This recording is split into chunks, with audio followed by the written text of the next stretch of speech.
Hey students, how are you all? This is your teacher, chemistry teacher Mukesh Changi. So today we are going to discuss what next topic of periodic table. तो हाँ, अपन ने periodic table के कुछ lectures कर लिए थे. अपन topic पढ़ रहे थे कौन सा? Periodicity, repetition of properties after regular interval. तो सबसे पहले अपन ने डिस्कस किया था क्या? वैलेंसी. सेकंड किया था क्या? Effective nuclear charge and shielding effect. Next अपना टॉपिक होगा कौन सा? एटॉमिक साइज और रेडियस. मतलब एटम की जो साइज है वो पूरी पीरियोडिक टेबल में कैसे डील की जाती है. तो ये अपन आज के लेक्चर में डिस्कस करने वाले हैं. ठीक है, तो चलिए शुरू करते हैं. First question is what is atomic radius, what is atomic size. Atom की जो साइज को रिप्रेजेंट किया जाता है वो किसके थ्रू किया जाता है? Atomic radius. मतलब जितनी उसकी रेडियस होगी उसी के अकॉर्डिंग उसकी साइज बताई जाती है. क्यों? क्योंकि रेडियस एक साइज का पैरामीटर है. ठीक है, ये बात क्लियर होगी कि एटॉमिक साइज एटॉमिक रेडियस पर अपना पूरा काम डाल दिया. अब एटॉमिक रेडियस क्या होती है? एटॉमिक रेडियस देखिए क्या होती है. किसी भी एटम की रेडियस सिंपल है, तो कैसे कैलकुलेट करेंगे? ये एक बेटा डिस्टेंस होती है. डिस्टेंस होती है किसकी? एक न्यूक्लियस की, और न्यूक्लियस के चारों ओर क्या होते हैं? अलग अलग इलेक्ट्रॉन्स होते हैं सेल में. तो कौन से वाले इलेक्ट्रॉन से डिस्टेंस? अब एटम है बेटा, डिस्टेंस कौन सी कंसीडर करेंगे? लास्ट इलेक्ट्रॉन की. So distance of nucleus, sorry, distance from nucleus to outer most electron of an atom. बात आई समझ में? न्यूक्लियस और आउटर मोस्ट इलेक्ट्रॉन के बीच की जो डिस्टेंस होती है उसे अपन क्या बोलते हैं? Atomic radius. चलिए ये बात क्लियर होगा. ठीक है, एटॉमिक रेडियस की डेफिनेशन क्या है ये बात क्लियर है. लेकिन एक इंपॉर्टेंट बात है यहां पर. क्या बात है वो? Radius of isolated atom can't be determined. अब भला ये क्या बात आ गई? Isolated atom. आइसोलेटेड का मतलब क्या होता है? अकेला. जैसे मैं आपको एग्जांपल बताऊं, आपके पास है एक तो है बेटा Br2, ये क्या है? बॉन्डेड. और अकेला Br एटम लूं तो इसे क्या बोलते हैं? Isolated atom. ठीक है, तो बात क्या हुई कि radius of isolated atom can not be calculated. अकेले Br की रेडियस को कैलकुलेट नहीं किया जा सकता, इसका किया जा सकता है. कैसे? ये आगे की स्टोरी है. इसको क्यों नहीं कैलकुलेट किए जाएंगे ये अभी की बात है. तो देखिए, अब आपको पता है, जैसे ये मैंने एक तरीके से आप कहोगे सर ये तो आइसोलेटेड ही बना रखा है, इसकी तो आपने अभी लगा के फुट कैलकुलेट कर दी. नहीं, एटम की जो लेटेस्ट मॉडल है, एटम का लेटेस्ट मॉडल, उसके अकॉर्डिंग अपन बताते हैं कि इलेक्ट्रॉन का रैंडम मूवमेंट होता है. अब रैंडम मूवमेंट होता है तो बेटा ये कोई शार्प बाउंड्री नहीं बनाता इस तरीके की. ये न्यूक्लियस है तो इलेक्ट्रॉन क्या है इसके अंदर? इस तरीके से मूवमेंट कर रहा है. ये है एक इलेक्ट्रॉन, लेकिन अलग अलग टाइम में अलग अलग जगह पर है. तो बताओ आप कौन से वाले इलेक्ट्रॉन के साथ फुट लगा के इसकी डिस्टेंस मेजर करोगे? कर लोगे क्या? नहीं. सो आइसोलेटेड एटम की रेडियस कैलकुलेट नहीं की जाती है क्योंकि उसमें इलेक्ट्रॉन का रैंडम मूवमेंट होता है and there is no sharp boundary. ठीक है, सो ये अपना रीजन. अब अपना नेक्स्ट क्वेश्चन क्या है? इसके टाइप्स, इसके एटॉमिक रेडियस के टाइप. तो मैं आपको बता दूं, एटॉमिक रेडियस को 3 पार्ट के अंदर डिवाइड किया गया है. 3 पार्ट कौन कौन से अपने?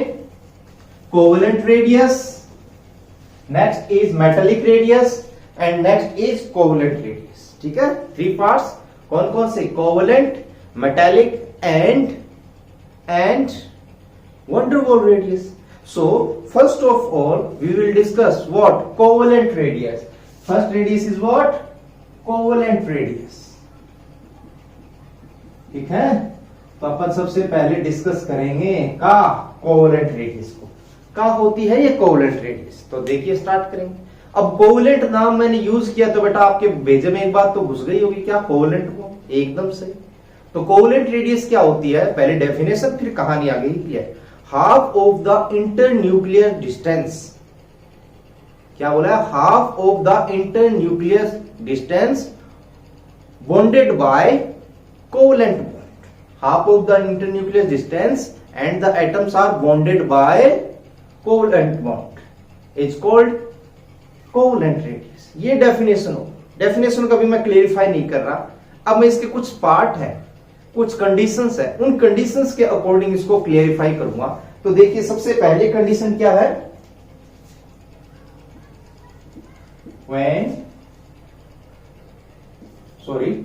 for homonucleus molecule. इसका मतलब क्या होता है होमोन्यूक्लियस मॉलिक्यूल? होमोन्यूक्लियस का मतलब होता है both bonded atoms are same. Like example मैं कंसीडर करूं, जैसे आपका Br2, मेरा I2, आपका F2 और आपका HCl. HCl होगा क्या होमोन्यूक्लियर मॉलिक्यूल? नहीं, इसको कंसीडर नहीं करेंगे because both atoms are same. इसके लिए एक दूसरी स्टोरी है, वो अपन बाद में बात करेंगे. ठीक है, तो मैंने यहां पर क्या लिया है, फॉर होमोन्यूक्लियर मॉलिक्यूल्स जिनके दोनों एटम सेम हो, तो उनके लिए कैसे कैलकुलेट की जाती है पहले ध्यान से देखिएगा. आपको पता है जैसे Br2 की बात करो, ये आपके आ गए दो एटम, दोनों के दोनों क्या है, सेम है. ये दोनों के न्यूक्लियस और ये दोनों को न्यूक्लियस को जोड़ने वाली लाइन.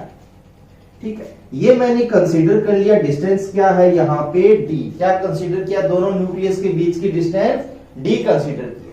और अभी मैंने एक डेफिनेशन दी थी क्या, half of the internucleus distance. इसकी रेडियस मान लीजिए कोई एटम है Ra है, इसकी भी Ra है, तो आपको पता लग जाएगा यहां पर कि Ra plus Ra equal to d. फिर क्या बता दोगे, Ra इक्वल टू d/2. तो रेडियस क्या आई यहां पर, half of the internucleus distance. इन दोनों के न्यूक्लियस के बीच की जो डिस्टेंस d है उसका क्या आया, हाफ. और यही कोवलेंट रेडियस की डेफिनेशन.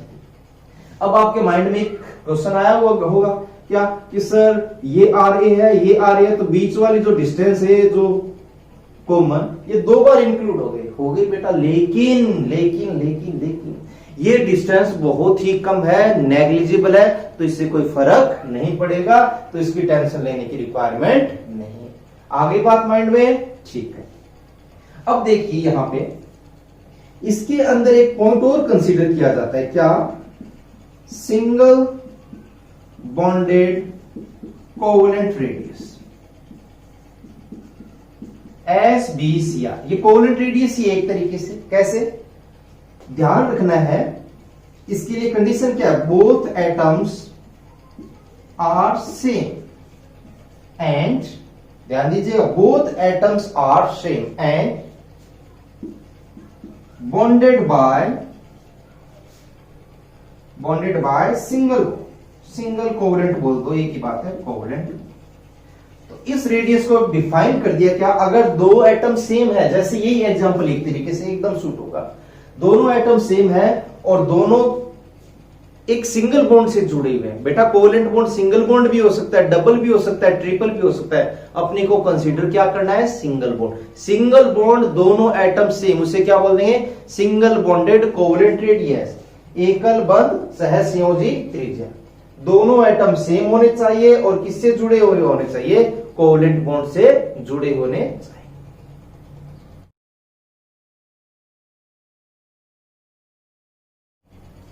तो देखिए आपके लिए एक झटके में क्वेश्चंस लिख दिए हैं. इन क्वेश्चन से आपको क्या करना है, आपको करना है इनकी रेडियस कैलकुलेट करनी है. रेडियस से रिलेटेड क्वेश्चन को ध्यान से पढ़ें. From which molecule we can calculate radius of, sorry गलत लिख दिया, we can calculate SBCR, single bonded covalent radius of what, nitrogen. तो नाइट्रोजन की SBCR कैलकुलेट करनी है, किससे कैलकुलेट कर सकते. ऐसा ही एक और क्वेश्चन है. तो देखते ही माइंड में लड्डू फूटा होगा कि सर, मैं बोलूंगा क्या, आप बोलोगे N2. अरे भाई दिखने में तो N2 लग रहा है लेकिन सही नहीं है. कैसे, देखिए ये आपका नाइट्रोजन, ट्रिपल बॉन्ड नाइट्रोजन. मैंने अभी क्या बोला था, मैंने बोला था कि नाइट्रोजन सिंगल बॉन्ड से बॉन्डेड होना चाहिए. ये तो ट्रिपल बॉन्ड हुआ आ गया, तो नहीं. Next N2O. अब आप बोलोगे सर हमको तो स्ट्रक्चर ही नहीं आता है. अरे कोई बात नहीं, मैं बता रहा हूं ना. एक बार देख लो, समझ लो, स्ट्रक्चर भी सीखेंगे आगे, ठीक है ना, क्योंकि आपको पता दिस इज इनऑर्गेनिक केमिस्ट्री, और इनऑर्गेनिक केमिस्ट्री आपस में इंटर रिलेटेड होती है, और इंटर रिलेटेड है तो बेटा कुछ आगे के लिंक्स मिलेंगे, इसलिए आपको थोड़ा सा पैशंस, धैर्य दिखाना पड़ेगा, ठीक है।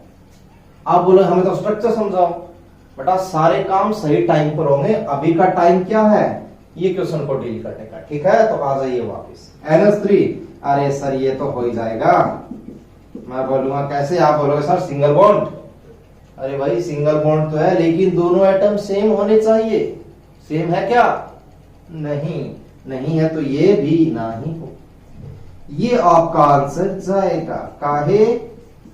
अब आप बोलोगे सर यहां पर भी NH है, अरे NH वाले को कौन देख रहा है, इस बॉन्ड को देखना, नाइट्रोजन नाइट्रोजन सिंगल बॉन्ड है, सेम एटम है, तो ये आपका आंसर हो जाएगा, कोई डाउट नहीं। सिंगल बॉन्डेड कोवलेंट रेडियस का मतलब क्या है, सिंगल बॉन्ड से जुड़ा हुआ हो और क्या, सेम एटम। अगेन ये आपको पता होना चाहिए, नहीं पता है तो मैं बता देता हूं, ये OH और OH, ये भी नहीं, ये भी नहीं।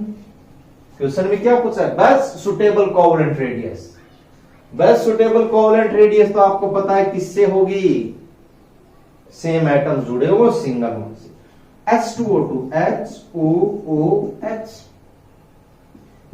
FOOF, कौन सा आंसर जाएगा, इसके तो दोनों ही हो जाएंगे, कैसे, दोनों ही सिंगल बॉन्ड से जुड़े हुए हैं और दोनों ही क्या, covalent bond, single bond, same atom, ठीक है।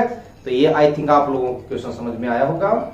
सो देखिए अगला पार्ट अपना, 4 हेटेरो न्यूक्लियर कंपाउंड या मॉलिक्यूल।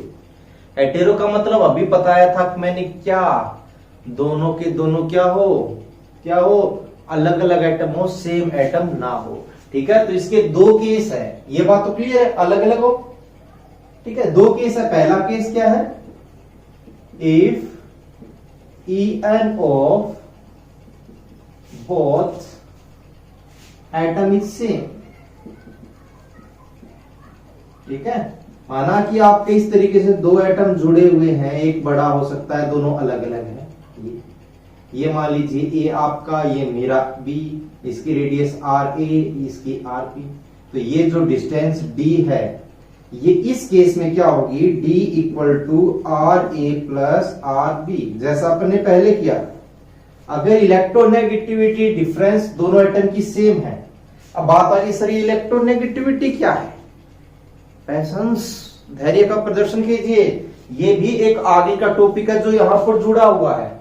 वैसे बेटा इतने तो सियाने हो आप लोग, इलेक्ट्रोनेगेटिविटी 10th क्लास में भी पढ़ी थी, अगर आप टारगेट के हो तो 11th में पढ़ा हुआ, ये क्या होती है, tendency to attract bonded electron, क्या होती है ये, tendency to attract bonded electron. ध्यान दीजिएगा, अगेन ये एटम का एक ऐसी प्रॉपर्टी है जो बॉन्ड के ऊपर ये 2 इलेक्ट्रॉन्स होती है, मैं यहां पर बता देता हूं आपको, ये A और B है।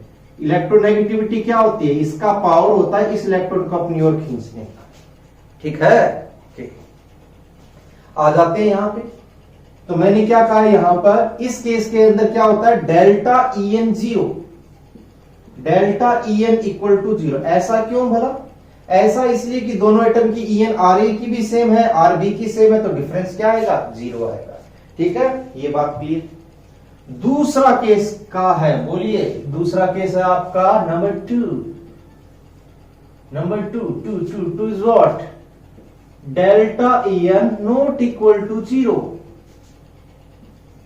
En of both atom is not same, दोनों एटम्स की En क्या है, सेम नहीं है, तो उसका कैसे कैलकुलेट करेंगे, तो उसका कैलकुलेट कैसे करेंगे, 2 बड़े ही महान वैज्ञानिक आए थे, क्या नाम था उनका था स्टीवेंसन एंड शूमेकर। अरे सर ये तो शूमेकर आ गया, जूता बनाने वाला था क्या, नहीं, ऐसा नहीं सोचना आपको, जूता बनाने वाला नहीं है, ये तो साइंटिस्ट के नेम थे। उन 2 साइंटिस्ट ने एक क्या दिया, फॉर्मूला दिया, क्या दिया, फॉर्मूला। उस फॉर्मूले के अकॉर्डिंग अपन क्या करते हैं, एटॉमिक रेडियस फाइंड करते हैं। तो उन्होंने क्या बोला था कि जो इंटरन्यूक्लियर डिस्टेंस होती है क्या, DAB equal to RA plus RB minus 0.09 into delta EN। उन्होंने क्या किया, एक फॉर्मूला बना दिया और इस फॉर्मूले के अकॉर्डिंग बोला आप क्या कैलकुलेट कर सकते हो, आप कैलकुलेट कर सकते हो क्या, इंटरन्यूक्लियस डिस्टेंस। और एक इंटरेस्टिंग बात है, यहां पर कुछ और एक फॉर्मूला था, इसी से अपन कैलकुलेट करेंगे, जस्ट इंपॉर्टेंट है। ये जो DAB है इसको क्या क्या बोल सकते हैं, ये क्या बोल देंगे अपन, इंटर न्यूक्लियर डिस्टेंस। साथ ही साथ इसको क्या बोलते हैं, ध्यान दीजिएगा, बॉन्ड लेंथ ऑफ AB। ये बात तो आपकी क्लियर हो गई होगी माइंड में, कैसे A और B के दोनों न्यूक्लियस के बीच की डिस्टेंस, ये आपका A आ गया, ये मेरा B आ गया, ये आ गया A, ये B, तो ये जो RA है और ये RB है। तो इस केस में गड़बड़ी होने वाली है इलेक्ट्रोनेगेटिविटी डिफरेंस के कारण। तो ये जो डिस्टेंस होती है D, इसको अपन DAB बोलेंगे। तो ये दोनों न्यूक्लियस के बीच की डिस्टेंस है, दोनों न्यूक्लियस के बीच की डिस्टेंस, तो इसे ही क्या बोलते हैं, बॉन्ड लेंथ बोलते हैं। दो न्यूक्लियस के बीच की दूरी को क्या बोलते हैं, बॉन्ड लेंथ बोलते हैं। ठीक है, यहां पर RA क्या है, RA क्या है, कोवेलेंट रेडियस ऑफ A। अगर क्वेश्चन में दिया हुआ वो कुछ क्वेश्चन ठीक है, क्वेश्चन में क्या दिया हो, क्वेश्चन दिया हो, ठीक है, क्वेश्चन में तो क्वेश्चन ही होता है। आपको जैसे RA कैलकुलेट करनी हो, क्वेश्चन के अंदर आपको दिया हो क्या, इंटर न्यूक्लियस डिस्टेंस, तो इसको कैलकुलेट कैसे कर सकते हैं, DAA बाय 2। कैसे, DAA बाय 2, मतलब अब यहां पर ये AA क्या है, ये अगेन बॉन्ड लेंथ है किसकी, A की। ठीक है, ध्यान रखना ये किसकी है, A और A दो एटम्स आपस में जुड़े हुए हैं, उनकी इंटर न्यूक्लियस डिस्टेंस या फिर वहां पर A और A के बीच की बॉन्ड है।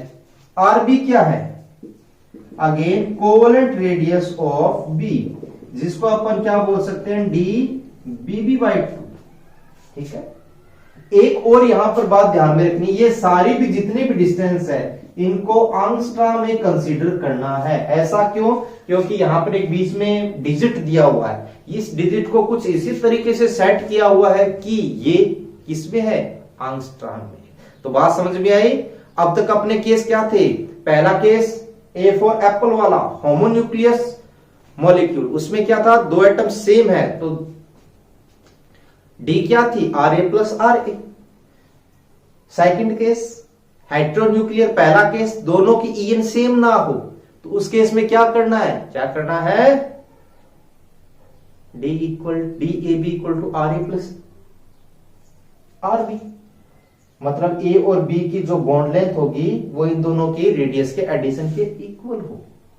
यहां पर क्या होगा, यहां पर अगर इलेक्ट्रोनेगेटिविटी अलग है तो उन दोनों की जो बॉन्ड लेंथ है DAB equal to RA plus RB minus 0.09 delta, इन इस फॉर्मूले से कैलकुलेट करने वाले हैं। और एक मैं धमाकेदार बड़ा ही खूबसूरत क्वेश्चन अभी आपको देने वाला हूं। वो खूबसूरत क्वेश्चन आपके लिए यहां पर लिख दिया गया है, क्या लिखा हुआ है, bond length of H2 and Cl2 are 0.74 angstrom and 1.98 angstrom. Then calculate what bond length of HCl। अब आप बोलो सर ये तो बहुत छोटी हो गई, मिन्नी सी भी नहीं होगी। अरे मिन्नी सी भी नहीं होगी, चिन्नी सी भी नहीं होगी, क्यों, एटम तो बहुत बहुत बहुत बहुत ज्यादा छोटा होता है, बहुत छोटा होता है, तो बॉन्ड लेंथ और उनकी रेडियस भी बहुत छोटी होगी। तो चलिए स्टार्ट करते हैं। मतलब आपको क्वेश्चन कुछ ऐसा दिया हुआ है, एक तो आपका ये हाइड्रोजन है और एक मेरा Cl है, इसकी बॉन्ड लेंथ दी हुई है, इसकी बॉन्ड लेंथ दी हुई है, आपको क्या निकालना है, DHCl निकालना है। और DHCl कैसे निकालेंगे, DHCl निकालने के एक बड़ा ही प्यारा फॉर्मूला आपके पास है, क्या है, RA plus RH plus RCl minus 0.09 delta EN। और एक और इंटरेस्टिंग बात, यहां पर डेल्टा EN भी दिया हुआ है, या फिर मैं ये कहूं क्वेश्चन के अंदर आपको electronegativity of Cl equal to 3.0, EN of H is what 2.1, ये दिया हुआ। ठीक है, तो यहां से आप डेल्टा EN कैलकुलेट कर सकते हैं। डेल्टा EN का आएगा, डेल्टा EN आ जाएगा 3 माइनस 2.1 दैट इज 4.9। ठीक है, अब इस फॉर्मूले में वैल्यूज पुट करनी है, RH, RCl, डेल्टा, ये पता है। अब RH नहीं पता, लेकिन आपको बॉन्ड लेंथ पता है किसकी, H2 की, बॉन्ड लेंथ पता है Cl2 की। तो आप क्या निकाल सकते हो, ROH equal to DH2/2, homonuclear distance का हाफ, तो 0.74/2 equal to 0.37। Same again for RCl, D of Cl upon 2, 1.98/2 equal to 0.98। Sir क्या गजब कैलकुलेशन करते हो आप, करते हैं बेटा ये काम अपना। वैल्यूज पुट करें, चलिए स्टार्ट करते हैं, मैं तो आंसर ही बता दूं। DHCl इक्वल टू क्या लिखना आपने को, ROH प्लस RO क्या Cl 0.98 plus sorry minus 0.09 into delta N, आपका है 0.9। इसको सोल्व करें, 0.37, मैं इनको एडिशन लिख देता हूं 1.35। ये भी सर बड़ा फास्ट किया आपने, हाँ ठीक है। आगे इसको सोल्व करना है तो ये आ जाएगा 1.279। सर गजब उड़ा दिया आपने कैलकुलेशन में, तो ठीक है। तो ये हुआ अपना क्या, DHCl। आपको क्लियरली पता लग गया होगा किस तरीके से डील करना है, तो एक बहुत अच्छा क्वेश्चन है, तो इसको आप जरूर अच्छे से अटेम्प्ट करें। सो देखिए इसी के साथ अपना कोवेलेंट रेडियस फिनिश होता है। नेक्स्ट अपन बात करने वाले हैं किसके बारे में, कोवेलेंट रेडियस के बाद में मेटेलिक रेडियस। मेटेलिक रेडियस क्या होता है इसके बारे में मैंने लिख रखा है क्या, half of the internucleus distance of two nearest atoms present in a metallic crystal is called what, metallic radius। अब मेटेलिक क्रिस्टल क्या होता है, देखिए मेटल्स जो होती है, जैसे आपको पता आप अपने घरों में कुछ वेसल्स है, बर्तन है, कंटेनर है, मान लीजिए कोई एल्यूमिनियम का है, कुछ ऑर्नामेंट्स है गोल्ड के हैं, किसी के मान लीजिए। वैसे तो गोल्ड वाले में आपको मैं बताऊं अलॉयज होती है, अलग अलग मेटल्स भी जुड़ी हुई रहती है, ठीक है। सेम मेटल का कोई कंटेनर या सेम मेटल का एक बड़ा सा मेटेलिक क्रिस्टल बना दिया, कैसे, यह आपको पता है, इस तरीके से मेटल्स आपस में कनेक्टेड रहती है। ध्यान रहे मेटल्स इस तरीके से कनेक्टेड रहती है आपस में, क्या एक दूसरे के ऊपर ओवरलैप नहीं होती, इस तरीके से जस्ट टच में रहती है। तो यहां पर मेटेलिक रेडियस क्या होगा, मेटेलिक रेडियस के लिए मैंने क्या बोला है, मेटेलिक क्रिस्टल में ये क्या है, पूरा एक मेटेलिक क्रिस्टल है। इस मेटेलिक क्रिस्टल में कोई भी दो एटम जो नियरेस्ट प्रेजेंट हो, उन दोनों के बीच की डिस्टेंस क्या आ गई, ये मान लीजिए D है, ये सारे मेटल्स M है, तो आपको पता लग जाएगा इसकी रेडियस और इसकी radius. So RM plus RM equal to what, D। तो आप यहां से क्या बता दोगे, RM equal to D/2। Again covalent radius की तरह मेटेलिक रेडियस है half of the internucleus distance. वहां पर कोवेलेंट मॉलिक्यूल थे, यहां पर मेटेलिक क्रिस्टल है, जस्ट ये डिफरेंस है, ठीक है। इसके आप एग्जांपल्स की बात करें तो एग्जांपल मैं बता देता हूं, देखिए आपको एग्जांपल जैसे लिथियम के क्रिस्टल, सोडियम के क्रिस्टल, आयरन के क्रिस्टल्स, ये आपस में जुड़े रहते हैं, तो उनकी ये रेडियस कैलकुलेट कर सकते हैं। सो अपन कर रहे थे atomic radius, covalent radius finish, metallic radius छोटा सा। नेक्स्ट इज वैन डर वाल रेडियस। वैन डर वाल रेडियस को दो तरीके से डिफाइन करते हैं, बहुत इंपॉर्टेंट है, ध्यान से देखिएगा, जगह जगह इसके यूजेस आते हैं। तो फर्स्ट पार्ट में मैंने क्या बोला, half of the internucleus distance between two nearest isolated atoms. यहां प्रूफ लिख लें, half of the internuclear distance of two nearest isolated atoms. इसका मतलब क्या हुआ, आइसोलेटेड वर्ड का मतलब आपको पता है ऐसे एटम जो किसी के साथ जुड़े हुए नहीं हो, जैसे ये आ गया, ये आइसोलेटेड एटम है, ये आइसोलेटेड एटम है, इनके बीच की डिस्टेंस। तो यहां पर RW क्या हो जाएगा, ये अगर डिस्टेंस D है तो क्या हो जाएगा D/2।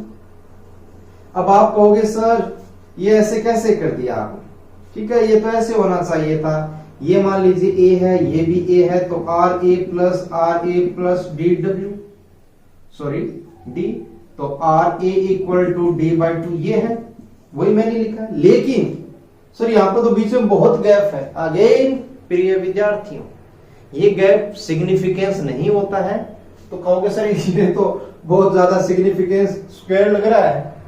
हाँ लग रहा है बहुत ज्यादा, लेकिन आपको पता चले, थोड़ा फील हो, इसलिए मैंने बताया, बाकी ये डिस्टेंस बहुत ज्यादा कम होते हैं। इसके एग्जांपल्स क्या रहते हैं, जैसे इनर्ट गैस। इनर्ट गैस में van der Waals radius consider की जाती है। क्यों? क्योंकि वो सारे क्या होते हैं, इनर्ट होते हैं, उनके बीच में क्या रहता है, गैप रहता है। तो half of the internuclear distance of two nearest isolated atom. तो ये बात समझ में आई? हाँ, वेरी गुड, ठीक है। अब सेकंड बात करते हैं, इसी का पार्ट क्या है, half of the internuclear distance of two nearest atoms of two nearest atoms of closest molecule. अब आपको पता है ये तो यहां पर आइसोलेटेड कहा गया, ये क्या गया, बॉन्डेड कहा गया। आपको जैसे कंसीडर कीजिए, मान लिया एग्जांपल में बात करता हूं Cl2 गैस की, तो Cl ऐसे भी होगा, Cl यहां पर भी होगा, Cl यहां पर, अकेला तो होगा नहीं बेटा, कुछ इस तरीके से होगा। तो मैंने यहां पर क्या बताया है वॉन डेर वाल रेडियस को, कि ये अलग अलग है। मान लीजिए सबसे क्लोजेस्ट ये दो मॉलिक्यूल है, ठीक है, टू ऑफ क्लोजेस्ट मॉलिक्यूल। तो क्लोजेस्ट मॉलिक्यूल का मतलब आ गया ये दो क्लोजेस्ट मॉलिक्यूल मैंने कंसीडर कर ली, ठीक है। इसके अंदर भी क्या, जो टू नियरेस्ट एटम है, वो नियरेस्ट एटम कौन से यहां पर, ये और ये, तो इन दोनों के बीच की जो डिस्टेंस है वो d आ गई। तो इनका जो वॉन डेर वाल रेडियस क्या हो जाएगा, RW equal to d by, बात क्लियर है? क्योंकि बेटा जनरली गैसियस मॉलिक्यूल में यहां पर कंसीडर किया है अपन ने, तो गैसियस मॉलिक्यूल तो सारे अलग अलग रहते हैं, तो जो अलग अलग है उनमें भी जो ऐसे मॉलिक्यूल जो सबसे क्लोज हैं, उनके अंदर भी ऐसे एटम जो एक दूसरे के नियर है या क्लोज, तो उनके लिए यहां पर डिस्टेंस डी, तो वॉन डेर वाल रेडियस इसका d/2। अब एक इंटरेस्टिंग बात है, ये जो Cl2 मॉलिक्यूल है दो टाइप की रेडियस शो करता है, कौन कौन सी बोलिए? ये यहां पर बात करें तो आपका RC सब जानते हो, कोवलेंट रेडियस, और यहां पर ये क्या कंसीडर किया जाता है, वॉन डेर वाल। तो यहां पर इसके दो केस है, ये आपको ध्यान में रखने हैं। पहला क्या, आइसोलेटेड एटम्स एक दूसरे से दूर है तो उनके बीच की डिस्टेंस, और सेकंड क्या है, आइसोलेटेड नहीं बॉन्डेड, लेकिन उन दो बॉन्डेड मॉलिक्यूल के बीच में भी डिस्टेंस रहती है, तो वहां पर भी अपन van der Waals radius consider करते हैं। तो एक बहुत ही प्यारा सा धमाकेदार क्वेश्चन आपके लिए रेडी है। तो धमाकेदार क्वेश्चन, ये धमाका है क्या, धमाका तो दिखाई नहीं दिया। देखिए ऑर्डर ऑफ रेडियस, कौन सी रेडियस, आपके पास एक वॉन डेर वाल रेडियस है, आपके पास एक मेटालिक रेडियस है, आपके पास एक कोवलेंट रेडियस है। इनका ऑर्डर बताना है कि कौन सी रेडियस कंपैरेटिव ज्यादा होती है। अब ये नहीं कि किसी में मॉलिक्यूल अलग ले ले, कंपैरेटिव स्टडी बोलिए। वॉन डेर वाल रेडियस आपने देख लिया है, क्या कुछ ऐसी होती है डिस्टेंस। मेटालिक में जस्ट क्या होते हैं, मेटालिक क्रिस्टल्स के अंदर ये जो एटम्स होते हैं एक दूसरे के टच में रहते हैं, और इसमें एक दूसरे के ऊपर इस तरीके से ओवरलैप रहते हैं, इसको ओवरलैपिंग बोलते हैं, एक दूसरे के ऊपर आ जाना। तो बिल्कुल क्लियर दिख रहा है, ये डिस्टेंस ज्यादा होगी, फिर ये, और तो यहां पर एक छोटा सा प्यारा सा एग्जाम्पल बन रहा है, तो इसको ध्यान से देखिएगा, ठीक है।